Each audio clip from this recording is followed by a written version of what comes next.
Assalamualaikum warahmatullahi wabarakatuh. Perkenalkan, nama saya Yulia Safitri dengan NIM F1C220016, Program Studi Matematika, Fakultas Sains dan Teknologi, Universitas Jambi. Pada video ini, saya akan menjelaskan materi tentang teknologi informasi dan komunikasi. Untuk pembahasan pertama yaitu, apa itu masyarakat informasi? Masyarakat informasi adalah masyarakat yang bergantung pada jaringan informasi dan komunikasi elektronik serta mengalokasikan sebagian besar sumber dayanya bagi aktivitas-aktivitas informasi dan komunikasi. Masyarakat tersebut menggunakan teknologi yang sama untuk kompatibel untuk berbagai kegiatan pribadi, sosial, pendidikan, bisnis, bahkan untuk mengisi waktu luang. Teknologi tersebut mempunyai kemampuan untuk mengirim, menerima, dan pertukaran data digital dengan cepat antara tempat-tempat terlepas dari jarak.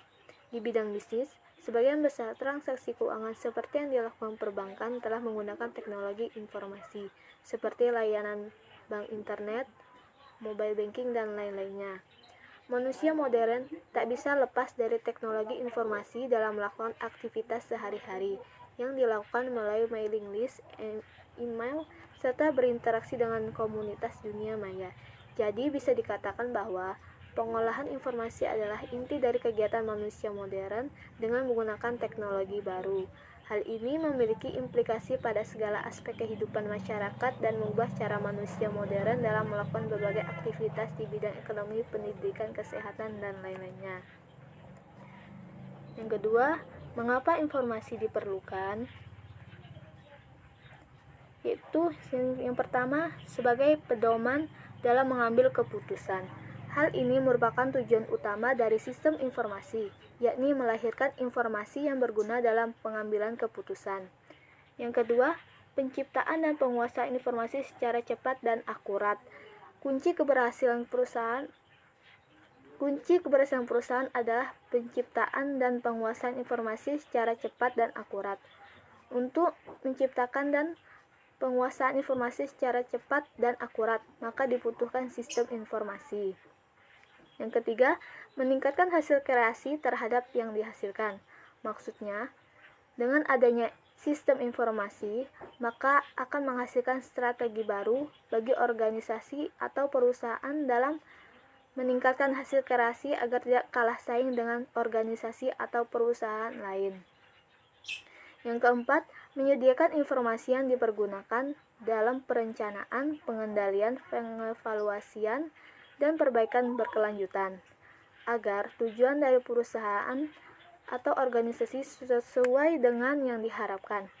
Maka di sini sistem informasi berfungsi untuk sarana dalam perencanaan, pengendalian, pengevaluasian, dan perbaikan berkelanjutan.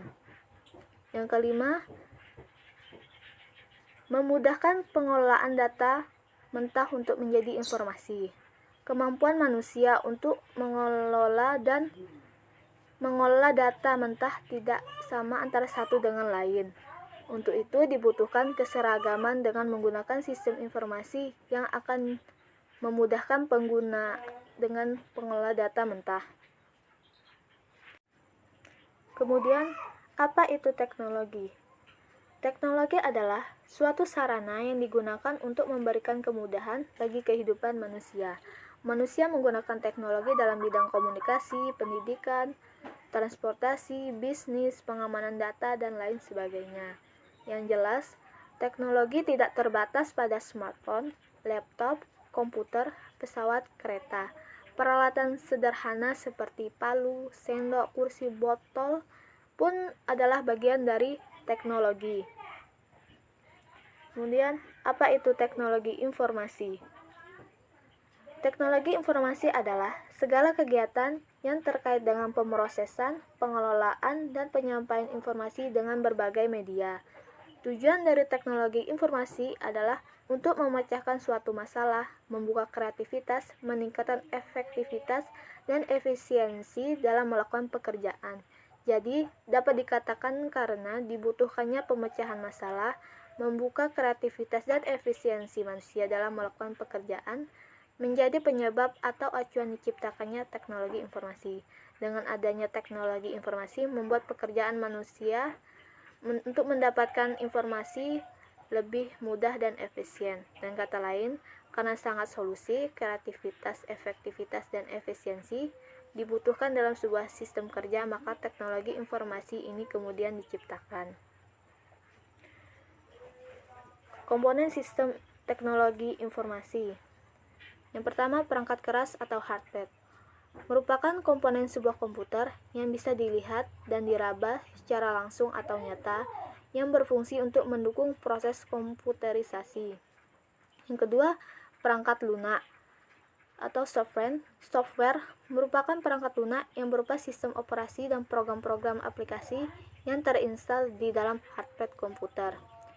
Yang ketiga, infoware, suatu dokumentasi dari sebuah informasi atau data.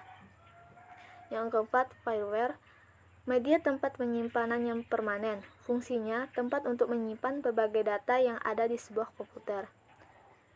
Yang kelima, brainware, manusia yang membuat, mengoperasikan perangkat teknologi informasi dan komunikasi. Perangkat keras atau hardware merupakan perangkat keras dari teknologi informasi dan komunikasi. Perangkat keras merupakan komponen sebuah komputer yang bisa dilihat dan diraba secara langsung atau nyata yang berfungsi untuk mendukung proses komputerisasi. Pada perangkat keras ada piranti masukan atau input yang berfungsi untuk memasukkan data atau informasi ke dalam komputer. Contohnya keyboard, mouse, scanner, mikrofon, webcam, light pen, touchpad, dan lain-lain. Yang kedua yaitu piranti keluaran atau output yang berfungsi untuk menghasilkan keluaran, misalnya berupa gambar, cetakan kertas, dan suara. Contohnya speaker, printer, dan monitor. Perangkat lunak atau software merupakan perangkat lunak yang berupa sistem operasi dan program-program aplikasi yang terinstal di dalam hardware komputer. Klasifikasi perangkat lunak. Yang pertama, sistem informasi, yaitu program yang berfungsi untuk mengendalikan sistem kerja yang mendasar sehingga mengatur kerja media input, output, tabel pengkodean, memori, penjadwalan, prosesor, dan lain-lainnya. Sistem operasi berfungsi sebagai penghubung antara manusia dengan perangkat keras dan perangkat lunak yang digunakan. Yang kedua, program aplikasi atau application programs adalah perangkat lunak yang dirancang khusus untuk kebutuhan tertentu, misalnya program pengolahan kata, pengolahan lembar kerja, pengolahan presentasi, desain grafis, dan lain-lain. Yang ketiga, bahasa pemrograman, yaitu program yang digunakan untuk menerjemahkan instruksi-instruksi yang ditulis dalam bahasa pemrograman ke bahasa mesin dengan aturan atau prosedur tertentu agar diterima oleh komputer.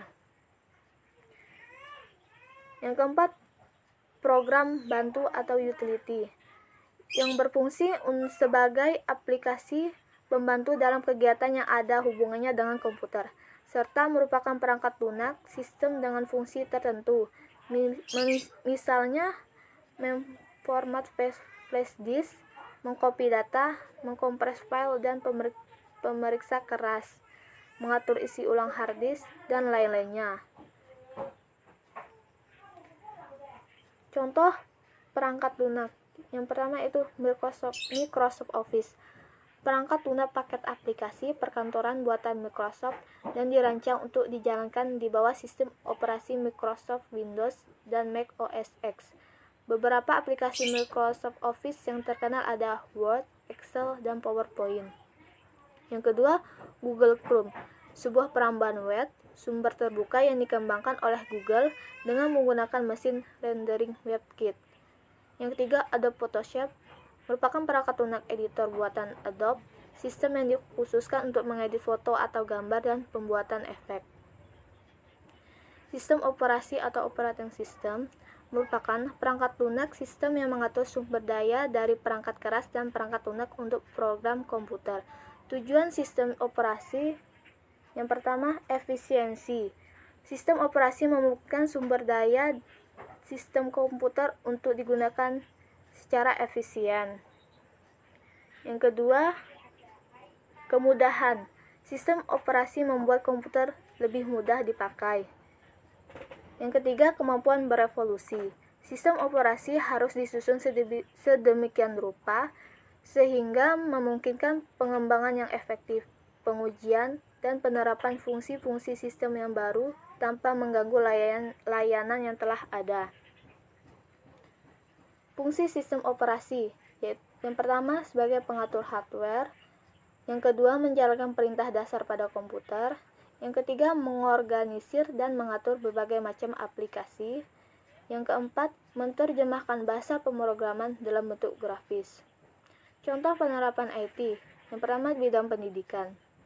Dengan adanya perkembangan IT dalam bidang pendidikan, sudah dimungkinkan untuk diadakannya belajar jarak jauh atau e-learning untuk menghubungkan antara peserta didik dengan pendidiknya, melihat nilai secara online, melihat jadwal pelajaran, mengumpulkan tugas, dan sebagainya.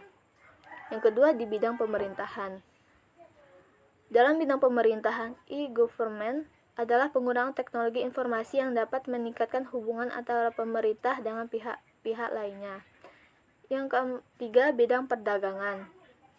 E-commerce adalah perdagangan menggunakan internet. Ada banyak perdagangan secara elektronik antara lain internet banking, pembelian dan penyediaan barang, toko online, dan sebagainya.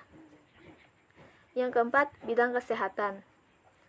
Sistem berbasis kartu cerdas, smart card, dapat digunakan juru medis untuk mengetahui riwayat penyakit pasien yang datang ke rumah sakit, karena dalam kartu tersebut, para juru medis dapat mengetahui riwayat penyakit pasien. Sekian yang dapat saya sampaikan. Wassalamualaikum warahmatullahi wabarakatuh.